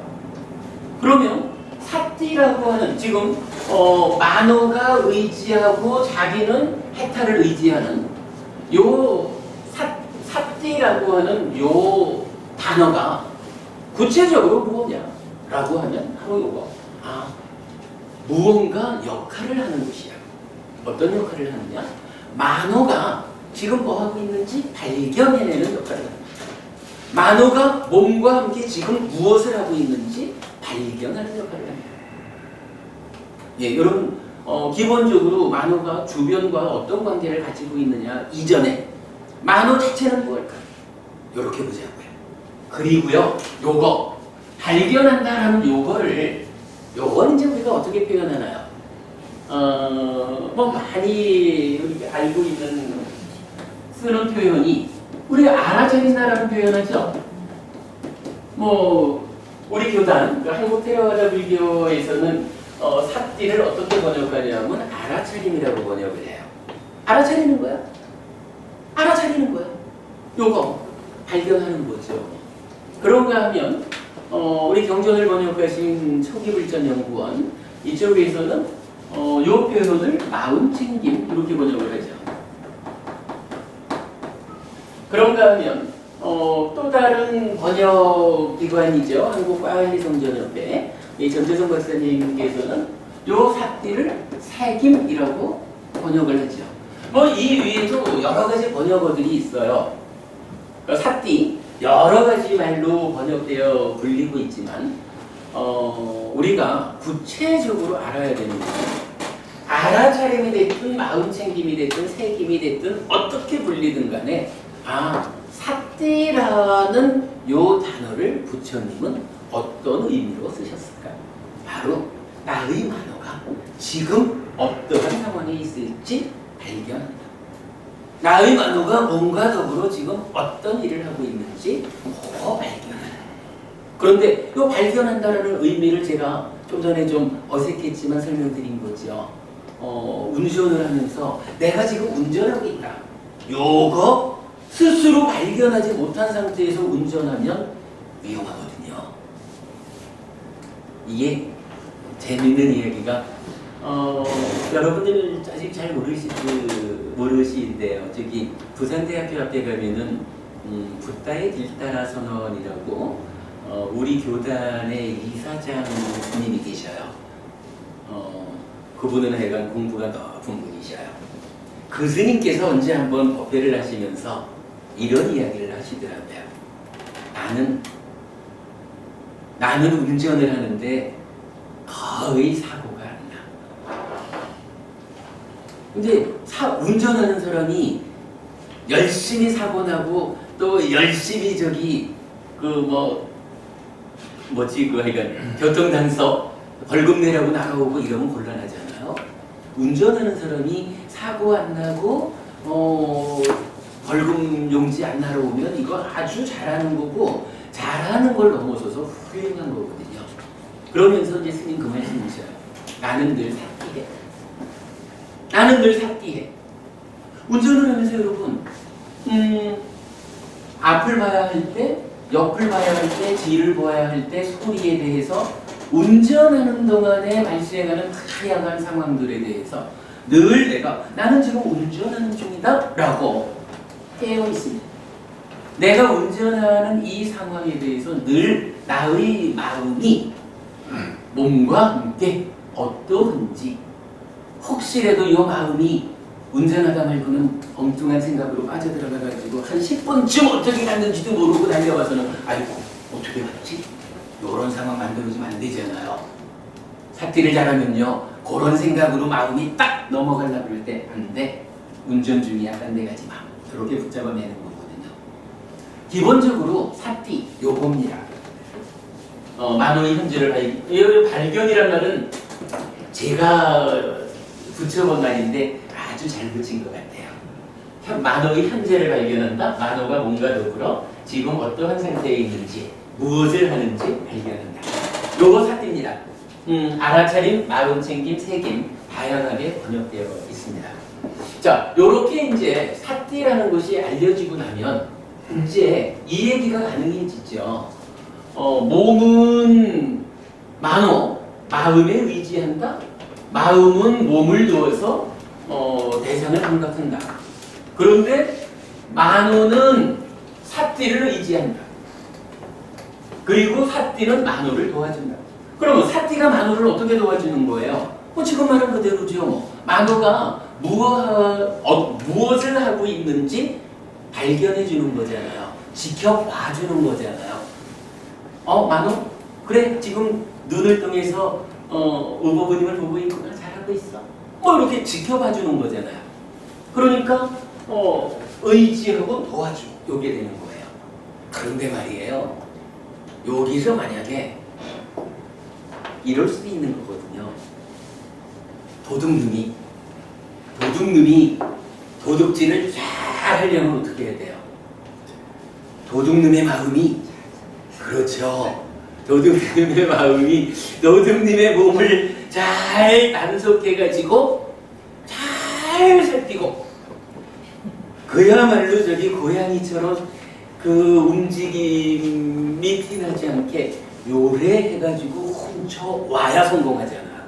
그때 마찬가지 도둑의 몸은 도둑의 만호에 의지하죠. 도둑의 만호도 역시 도둑의 삭기를 의지하잖아요. 그리고는 어떻게 해요? 도둑질에 성공을 하죠. 그런데 문제는 요 도둑질에 성공하는 게 사실은 좀 좋은 일이 아닐 수가 있잖아요. 이게 조금 더 우리 딴 길로 갔다 오자면 경전은 말이죠. 어머님 여쭤봅시다. 저기 저 세상이 있나요? 죽으면 우리 이제 그런 몸하고 마음하고 같이 살잖아요.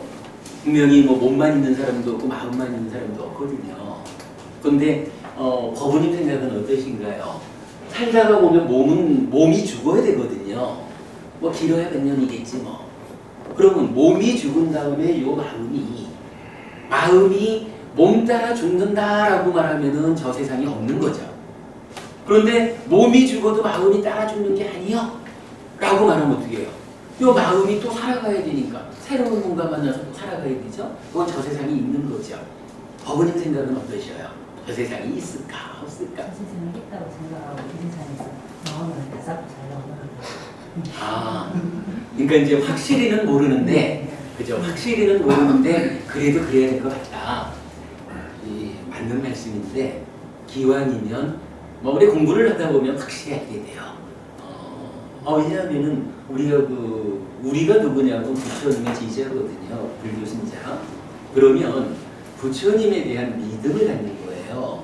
부처님이 누구냐 하면 완전한 깨달음을 이룬 분이거든요.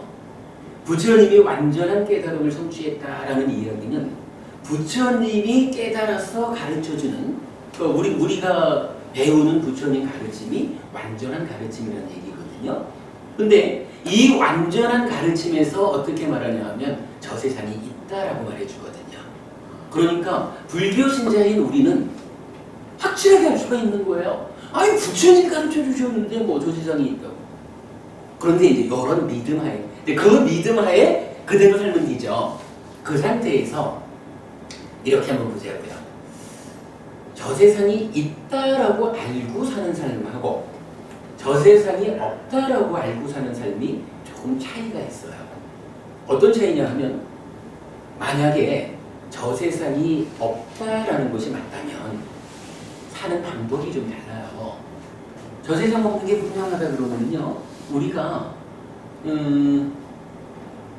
들키지만 않을 수 있으면요, 죽을 때까지 들키지만 않을 수 있으면 살인을 해도 괜찮아요. 훔쳐도 괜찮아. 왜? 어차피 죽어먹을 것인데 뭐 저 세상에 없는데 들키지만 않을 수 있으면 무슨 짓인들 못해요. 만약에 그게 사실이라면 저 세상에 없는 게 사실이라면 아마도 부처님도 가르치기를 죽음은 끝이니까 요 100년짜리 삶을 최대한 즐겨라 이렇게 가르치셨을 거예요. 근데 이제 저 세상이 있다라고 알게 되면 달라져요. 뭐가 달라지느냐 하면 사는 방법이 달라지는 거야. 그러니까 어떤 게 잘하는 걸까? 저 세상에 없다라는 입장에서 보면 들키지 않을 수만 있으면 찔러 죽여서라도 내 거 해야 되죠. 그게 잘 사는 거지 뭐. 근데 저 세상이 있다라고 알려지는 그 순간 어떤 게 잘 사는 거냐면요, 살아서 지금도 나한테 이익이 되고 죽은 다음에는 더 좋은 삶이 이어지는 요런 두 가지를 다 충족시켜주는 그러한 행위가 올바른 행위인 거라. 그런 행위를 해야 잘하는 거잖아요. 어차피요, 우리가 한 50년쯤 전에도 나였잖아요. 50년의 과정 동안에 지금 같은 이름을 쓰면서 살고 있어도 그 50년 전에 그 나를 지금 나하고 따지면 완전히 다른 거지만 50년 전에 나를 내가 남이라고 보진 않잖아요. 그죠? 뭐 우리가 세포적으로 보면 뭐 하나도 안 남아있지 뭐. 앞으로 50년쯤 또 지나가지고 우리가 다음 생을 살고 있다. 이렇게 말하면 다음 생을 살고 있을 때는 요 몸뚱아리는 달라져서 새로운 몸으로 다음 생을 살지만 이 마음은 몸 따라 죽지 않는 거예요. 물론 이제 이 마음이 그렇다고 고정된 건 아니죠. 지속적으로 변화하는 거, 우리가 앞으로 공부할 거지만 지속적으로 변화하는 가운데 그래도 지금 내 마음이 50년 후에도 그때도 새로운 몸과 함께 나라고 살아가고 있는 거거든. 지금을 기억하지 못해서 그러지요. 그러면요, 50년 전에 내가 어차피 달라질 건데 50년 후에는 내가 좀 고생해도 괜찮아. 요렇게 하는 거 잘 생각할 수 없듯이 지금 우리가 살아가면서 어떤 게 잘 사는 건가? 어떤 게 현명한 삶인가? 라고 하면 이 몸으로 사는 동안에도 이익되고 죽은 다음에는 더 좋은 삶이 이어지게 그렇게 양쪽을 다 충족시켜주는 게 올바른 삶이거든요. 그렇게 우리가 모아야 되겠죠. 그런데 거기에 이제 도둑이, 문제는 이제 약간 도둑 이야기입니다. 도둑이 만호가 몸을 도와주고 사띠가 만호를 도와줘가지고 도둑질에는 성공을 했어요. 아주 좋지 뭐. 그런데 요거 정말 좋은 걸까라고 보면, 모르는 사람 입장에서는 도둑질 해가지고 내가 지금 가졌으니까 때리지 뭐, 다 됐지 뭐. 그러나 부처님 가르침을 바르게 알아가지고 참으로 다음 세상이 있는 줄 알고 우리가 어떻게 살아야 되는지에 대한 기준을 명확히 한 입장에서 보면, 잘 싹대해가지고 도둑질에 성공했다라는 요거는 사실은 싹대는 했지만, 싹대해가지고 도둑질에는 성공을 했지만 요거 사실 잘한 건 아니죠. 그죠? 삿띠라고 하는, 뭐 잘하든 못하든 어쨌든 나의 만호의 현재를 발견하는 요거는 삿띠니까 요런 기능으로는 일단 했지만, 그러나 정작 그렇게 발견의 힘으로 만호를 지원해서 만들어놓은 성과가 나의 삶을 전체적으로 보면 요건 잘못된 일을 한 거잖아요. 그러니까 요건 어떻게 해요? 삿띠가 만호를, 나의 삶을 사실은 잘못 안내한 거잖아요. 여기서 의지했다고, 만호가 삿띠를 의지했다라고 할 때 올바른 의지자, 보호자, 올바른 보호자라면 이 만호를 도와가지고 어느 쪽으로 이끌어줘야 되냐면요, 도둑질 성공하는 이쪽으로 이끌어주는 게 아니라 행복한 삶을 만드는 쪽으로 이끌어줘야 되잖아요. 여러분 이거 공감하나요? 이게 사실은 하여간 뭐 도둑질하는 사람도 삿띠가 있고 배피스님도 삿띠가 있고 우리 살아가는 우리들 누구에게나 이거를 제대로 개발해내지 않아서 그렇지, 내가 뭐하고 있는지 발견하는 이런 기능이야, 능력이 있죠. 요거를 잘 써가지고 삶을 향상으로 이끌 것이냐, 아니면 그야말로 공부를 못해서 가르침을 배우지 못해가지고 어떤 게 잘 사는 건지를 몰라가지고 능력을 도둑질 성공하는 쪽으로 썼다. 요거 잘못한 거잖아요. 삿띠가 만호를 잘못 안내한 거죠. 요거 틀렸거든. 그러기 때문에 이제 마지막 연결 자리가 나오는 거예요. 삿띠가 그냥 지 멋대로 만호를 이끌어가면 안 됩니다. 그러면 삿띠는 어떻게 해야 됩니까? 내 마음이 탐진치나 이런 나쁜 것들한테 붙잡혀가지고 행위를 잘못해가지고 괴로움을 만드는 이것으로부터 벗어나는 해탈이라고 알려진 이 상태. 야, 삿띠가 몸과 마음인 나를 이끌어가지고 어디로 갈 것이냐, 이렇게 해방된 상태, 열반으로 향해 나가는, 삶이 갈수록 향상하는 이쪽으로 이끌어줘야 이제 이 삿띠가 삿띠한테 의지하는 만호를 올바로 이끌었다, 바르게 도움을 줬다, 이렇게 말하는 거죠. 그러기 위해서는 이 삿띠 자체가 그냥 지 방향성 없이 가는 게 아니라 이제 경전이 그렇게 말해주는 거죠. 해탈이라고 하는 삶의 향상을 향해서, 바로 이쪽을 향해서 나의 만호가 바라보아야 되는 거죠. 해탈된 삶을 향해서 늘 눈을 두고 있으면 이제 만호가 나에게 의지해 올 때, 만호야, 지금 도둑질을 성공할 수도 있지만 그것은 해탈도 향하는 삶이 아니라 지금 도둑질이라고 하는 그 행위를 중단해라. 그보다는 역으로 힘든 사람을 위해서 내 것을 나누어라, 베풀어라. 이 베푸는 삶이 해탈로 이끄는 삶이다, 삶을 형성하는 것이다. 이렇게 이끌어줘야지 타당한 이끌이죠. 그런 의미를 가지고 삿띠가 해탈을 의지한다. 그렇기 때문에 해탈은 삿띠에 요건 뭐예요? 도움이라고 하지만 지향점? 이렇게 우리가 보는 게 맞겠죠? 삿띠가 해탈을 지향해야 그때 나에게 의지해 오는 몸과 마음을 올바른 삶으로 이끌죠. 그러면 이제 요 얘기가 완성이 된 거죠. 부처님께서 깨달음을 통해서 열반이라는 100% 행복한 삶을 제시해 주셨고, 그러기 때문에 이제 스승의 의지에서 우리도 깨달을 수 있다. 해탈할 수 있다. 그리고 이 해탈을 지향점으로 우리 삿띠가 작용을 해야 그때 삿띠에 의지하는 만호를 올바른 삶으로, 행복한 삶으로 이끈다. 이렇게 알려지겠죠.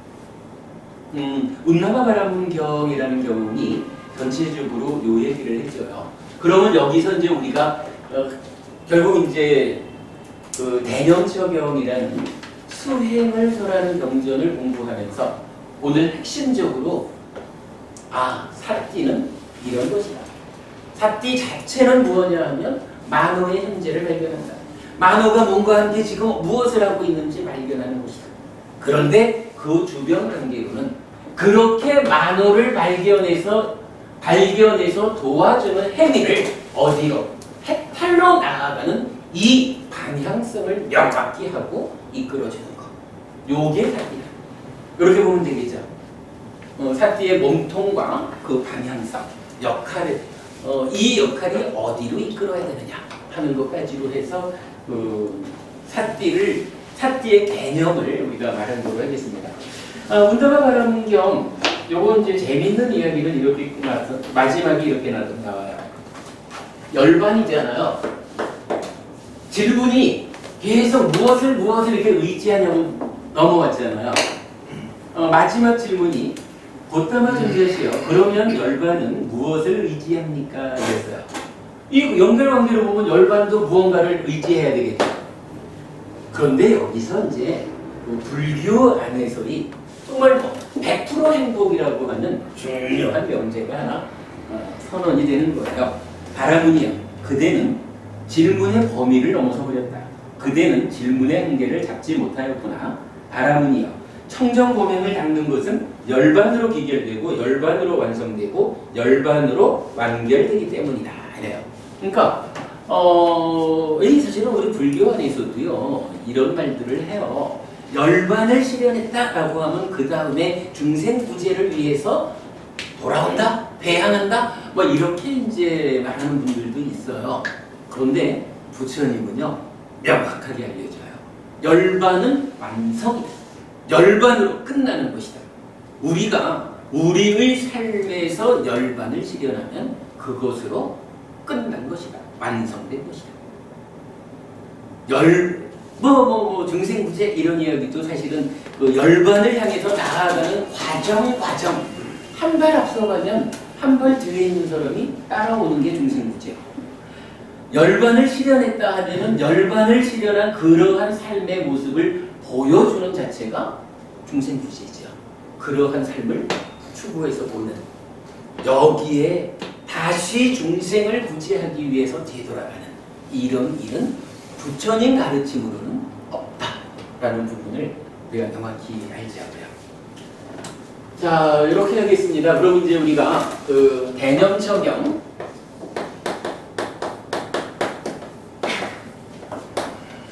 대념처경이라는 오늘 첫 수업은 요 경 이름에 대한 공부를 했네요. 이렇게 보이죠? 그래, 요 삿띠를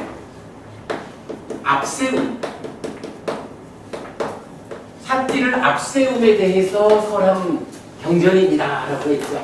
삿띠가 요런 일을 하는 거니까 아무래도 우리 삶의 이야기에서는 그래 삿띠야 네가 앞장서서 몸과 마음을 잘 단속해서 항상 발견해서 잘못된 삶으로 나아가지 않도록 향상하는 삶으로 이끄는 그 일에 네가 앞장서라 라고 삿띠한테 그런 역할이 부여된 글쎄 뭐 표현이 좀 그렇지만 그런 의미로 대념처경 이렇게 말하면 되겠죠.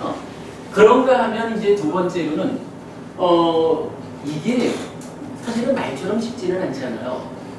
요게 말처럼만 돼준다면 누구나 다 이렇게 살고 싶죠. 근데 현실은요. 현실은 그렇게 미치지를 못해.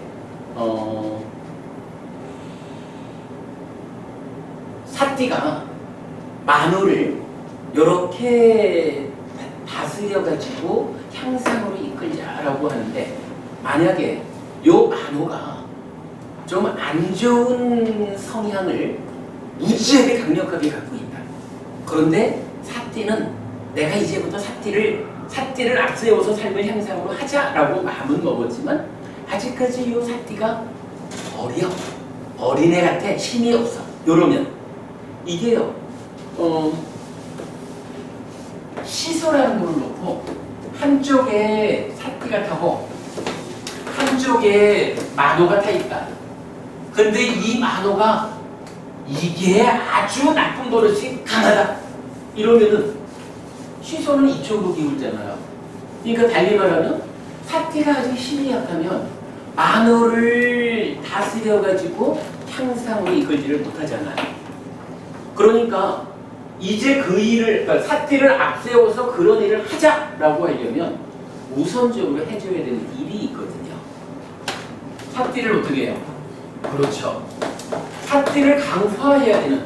그래서 만호의 무게를 넘어서서 사띠가 훨씬 더 강한 힘으로 누를 수 있어야 그때 만호 알려!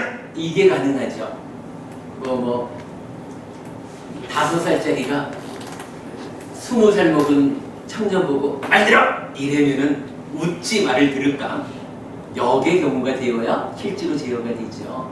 그래서 사띠를 힘있게 하는 일이 우리 삶에서 실질적으로 가장 중요한 일로 이제 부각이 되는 거예요. 그죠? 하여간 우리가 지금 사띠가 뭔지, 사띠가 어떤 일을 해야 되는지 요건 이제 분명히 알았다. 그렇다면 사띠가 그런 일을 할 수 있도록 힘을 키워주자. 요거 안 하고는 꿈꾸는 거지 우리 현실이 아닌 거죠. 그래서 사띠 빠따나 아까 요거 두 가지로 봤죠. 이제 사띠를 강화하는 그 일을 해야겠다. 사띠를 강화하는 방법을 설하고 있는 경이다. 네, 대념적경의 이름을 이렇게 두 가지로 오늘 알아봤습니다. 사실은 조금 재밌는 이야기를 좀 이어서 하려고 했는데 시간이 다 되어버렸네요. 원래 우리 계획은 조금 일찍 마치고 사전부터 수행, 사띠를 강화하는 그 일을 직접 좀 이제 법당에 들어가서 배우자 이래 계획을 세웠는데 이게 제가 늘 이게 가로의 능력이 부족해서 그게 잘 안 되는데 오늘은 그냥 우리 대념적경의 이름을 설명하는 과정에 사띠가 무엇인지 공부한 거로 하고요. 오늘은 그렇게 마치지요. 그리고 다음 주부터는 이제 본격적으로 경의 내용으로 들어가서 90분만 강의를 하고 30분은 이제 법당에 가서 실질적으로 어떻게 하면 요 사띠가 힘이 있어질까? 요거 궁극적으로 우리가 그거 해야 되죠. 부처님은 어떻게 그 방법을 가르쳐 주셨을까? 그거 실제로 같이 하도록 하겠습니다. 자, 오늘 이렇게밖에 마치고요. 가실 분들 어서 가시고 시간 되시는 분들은 차 한잔 하시면서 말씀 나누도록 하겠습니다.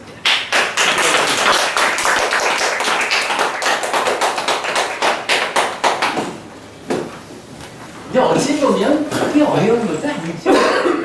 잘 주목해서 보면 재밌다 하니까 참 우리 어쩌면 부처님은 저렇게 정말 우리 사는 이야기를 가지고 깨달음으로 이렇게 가르침을 하셨을까 하는 부분을 좀 볼 수 있어요. 정말 우리 사는 이야기에 적용되는 공부가 근본경전 니카야 공부라.